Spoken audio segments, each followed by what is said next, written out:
નમસ્કાર દોસ્તો, ફરી એકવાર આપ સૌનું દિલથી હાર્દિક સ્વાગત કરું છું। આજે સન્ડે એક નવી ભરતીની અપડેટ સાથે ફરી એકવાર એક નવા વિડીયોમાં મુલાકાત કરી રહ્યા છે। આજના વિડીયોમાં ટોપિક રહેશે મ્યુનિસિપલ સ્કૂલોનો। મ્યુનિસિપલ સ્કૂલોની અંદર ખૂબ જ મોટી ભરતી હાલ આવી છે, જેના ફોર્મ ભરાવાના શરૂ થઈ ગયા છે।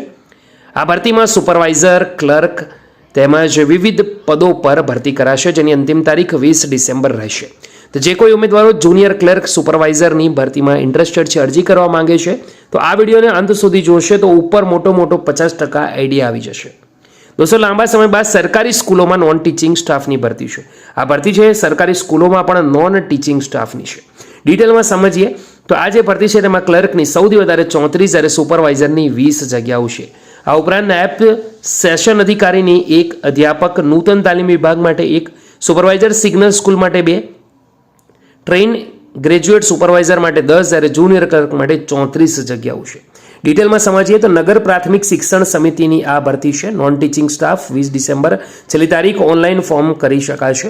અધિકારીઓના મતે સમગ્ર ભરતી પૂરી થયા બાદ વહીવટી સરળતા વધશે, ઉપરાંત કામની પેન્ડન્સીમાં પણ ઘટાડો થશે। તો એ દોસ્તો ખાસ ધ્યાનમાં રાખવાનું છે। ઉપરાંત કામની પેન્ડન્સી પણ ઘટાડો થશે। મ્યુનિસિપલ સ્કૂલોમાં લાંબા સમય બાદ ભરતીની જાહેરાત કરાઈ છે।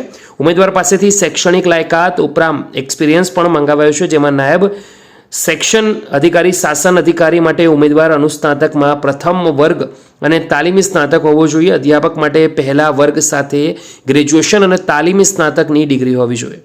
સિગ્નલ સ્કૂલના સુપરવાઇઝર માટે સ્નાતક, પીટીસી અથવા તાલીમી સ્નાતક હોવો જોઈએ। સુપરવાઇઝર માટે અરજી કરનાર ઉમેદવાર કોઈપણ વિદ્યાશાખામાં ગ્રેજ્યુએશન તથા પીટીસી ઉપરાંત તાલીમી સ્નાતક અરજી કરી શકશે। જુનિયર ક્લર્ક માટે કોઈપણ સ્નાતક અરજી કરી શકશે। જાહેર કરેલી 5 ભરતી માટે 4 ભરતી માટે અનુભવી ઉમેદવાર જ અરજી કરી શકશે, જ્યારે જુનિયર ક્લર્કમાં ફ્રેશર ઉમેદવારો પણ અરજી કરી શકશે। તો દોસ્તો, આશા રાખું છું ઉપર મોટું તમને આઈડિયા આવી ગયો।